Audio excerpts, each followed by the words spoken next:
Olá, tudo bem com você?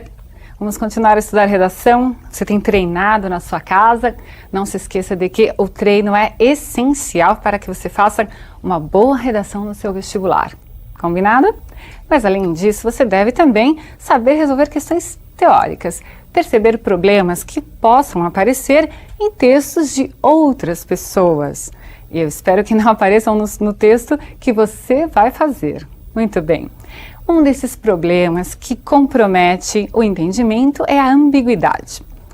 Ambiguidade significa o duplo sentido. Às vezes, ambi significa duplo, mas às vezes é possível até, dentro de um contexto, ler de 2, 3, se eu exagerar, em 4 formas diferentes.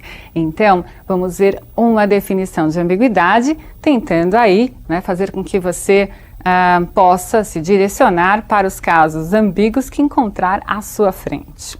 Esses casos de ambiguidade vão aparecer em questões teóricas, Às vezes para que você reescreva textos, outras vezes para que você só identifique onde ela está presente. Leamos a definição. É o que se pode entender em mais de um sentido. Tudo bem? Então, ambi significa 2, mas como eu disse, às vezes em mais de 2, 3 sentidos, quem sabe? A ambiguidade às vezes pode ser proposital. Então, em textos publicitários, a ambiguidade é criada para chamar a atenção do receptor. Em certas letras de música, talvez até em poemas, você encontra ali o duplo sentido como uma forma de atrair atenção ou então de tornar o texto mais interessante, mais instigante. O grande problema é quando essa ambiguidade é um erro, quer dizer, quando ela foi cometida sem a intenção de provocar determinado efeito no receptor. Nós vamos ver aí 2 probleminhas, que num caso foi proposital, no outro caso foi incidental. Alguém escreveu de forma que não deveria. Veja lá. Ele viu o acidente do carro. Bom, peraí. Ocorreu um acidente. A pessoa estava no carro, Então, ele estava dentro do carro e viu um acidente fora, passando na estrada. Ele viu um acidente que aconteceu com outras pessoas. Ou ele viu um acidente, sei lá, onde ele estava, E ele viu um acidente entre carros. Eu não sei aí direito qual é a posição desse ele. Então, esse ele estava dentro do carro ou ele estava fora do carro? O que eu posso dizer com certeza? Não sei, está ambíguo, Agora, abaixo há uma ambiguidade que é intencional. Veja, capacete, quem tem cabeça usa. A palavra cabeça é que torna a expressão ambígua, É claro que capacete é para ser colocado na cabeça, mas aí a ideia é dizer, veja, quem tem cabeça, quem tem consciência, essa é a ideia subliminar, vai colocar o capacete quando andar de moto. Tudo bem? Percebeu então um caso que não é intencional e um caso que é intencional, a ambiguidade. Por exemplo, há uma ambiguidade muito comum que ocorre com o pronome possessivo, com sua ou seu. Eu digo assim, o policial devolveu o menino à sua casa. Peraí, devolveu o menino à sua casa. É a casa do policial ou é a casa do menino? O que você consegue entender? Você vai dizer, não, é óbvio, ele devolveu o menino à casa do próprio menino, mas o uso do pronome possessivo traz essa ambiguidade e você tende a achar uma forma de resolvê-la. Tudo bem? Resolver às vezes é mudar os termos de lugar, outras vezes é reconstruir a frase inteira. Nós vamos ver alguns exemplos que na verdade foram questões de vestibulares, então são exemplos longos, que você vai me ajudar a resolver, responder aí na sua casa e perceber onde é que essa ambiguidade, esse duplo sentido está presente. Perigo. Árvore ameaça cair em Praça do Jardim Independência. Um perigo iminente ameaça a segurança dos moradores da Rua Lúcia Tonon Martins, no Jardim Independência. Uma árvore com cerca de 35 metros de altura, que fica na Praça Conselheiro da Luz, ameaça cair a qualquer momento. Ela foi atingida no final de novembro do ano passado por um raio e desde este dia apodreceu e morreu.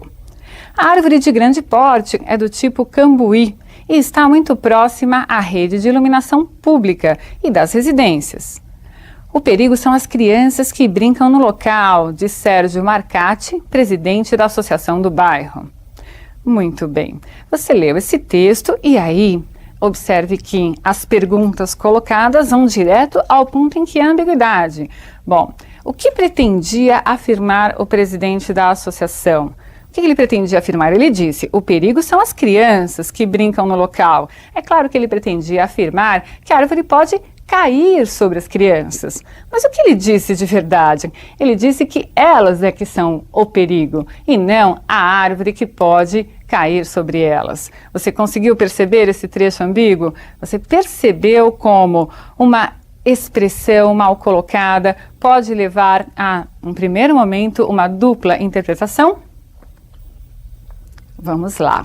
Esse cuidado você deve ter ao ler qualquer texto, né? Vamos continuar vendo aí um outro exemplo que também apareceu no vestibular. Eu espero que você acompanhe, ache essa ambiguidade e tente resolvê-la junto comigo. Muito bem, observem aí que apareceu uma chamada Cuidado Escola. Apareceu aí a letra C, porque essa questão ela é continuidade do que nós estávamos vendo antes. Então diz assim, nessa placa podemos encontrar o mesmo tipo de ambiguidade que havia na declaração de Sérgio Marcati. Lembrem-se, as crianças é que eram perigo ou a árvore é que representava o perigo, não é? E aí diz assim, o que tornaria divertida a leitura da placa? Veja, é claro que você não vai pensar que se deve tomar cuidado porque há alunos ali na escola. Então, eu devo ter medo desses alunos? Cuidado porque se trata de uma escola? Ou eu devo, eu mesmo, ter precaução e ao passar em frente a uma escola, por exemplo, passar mais devagar com o carro, prestar atenção que crianças devem estar saindo. É claro que seria esta a adequada interpretação, mas do jeito como está, eu posso pensar que é um alerta, assim como se diz, cuidado, cachorro bravo, está se dizendo, cuidado, escola. É desta forma que ficaria divertida a leitura dessa placa. Percebeu? Você pode pensar, mas o contexto sempre resolve.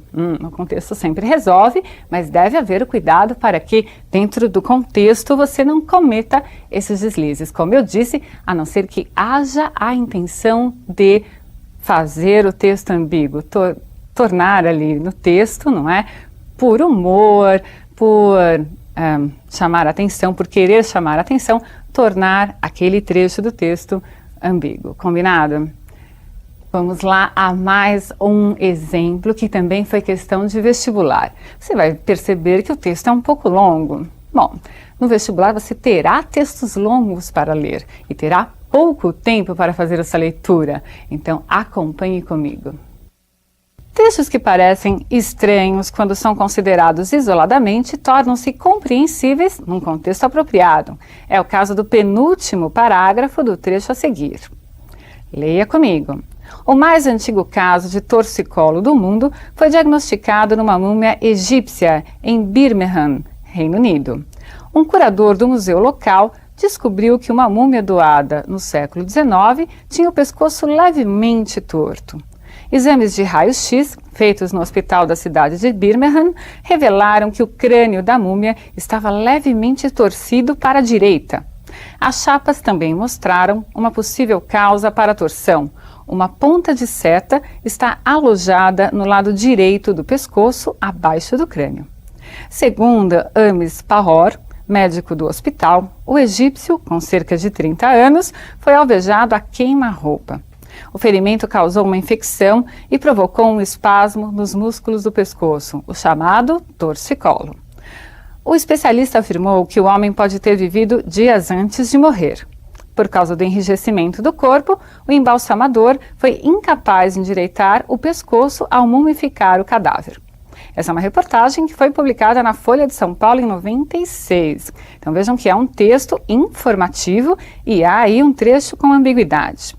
Atente às questões tal qual apareceram no vestibular. Aponte uma leitura possível em que o penúltimo parágrafo, considerado fora de seu contexto, faz uma afirmação óbvia. Querido, o que é óbvio aqui? O especialista afirma que o homem pode ter vivido dias antes de morrer.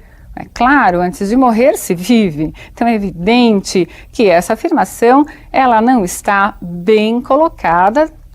Você pode dizer, no contexto se entende, mas aqui se diz, olha, considerada fora de seu contexto, faz uma afirmação óbvia. Então, fora do contexto, essa afirmação não sobreviveria sem muitos risos, não é? Veja lá a segunda questão. Aponte outra leitura possível para o mesmo parágrafo que contradiz a informação de que o egípcio viveu cerca de 30 anos. Então, veja lá. Se diz, o especialista afirma que o homem pode ter vivido dias antes de morrer.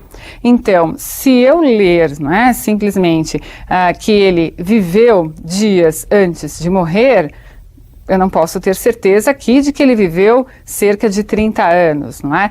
Eu tenho nesse único parágrafo possibilidades de entendimento que comprometem até todo o texto, porque num certo momento do texto se diz o quê? Que esse egípcio encontrado deveria ter cerca de 30 anos, tal qual a avaliação do médico do hospital que analisou essa múmia egípcia.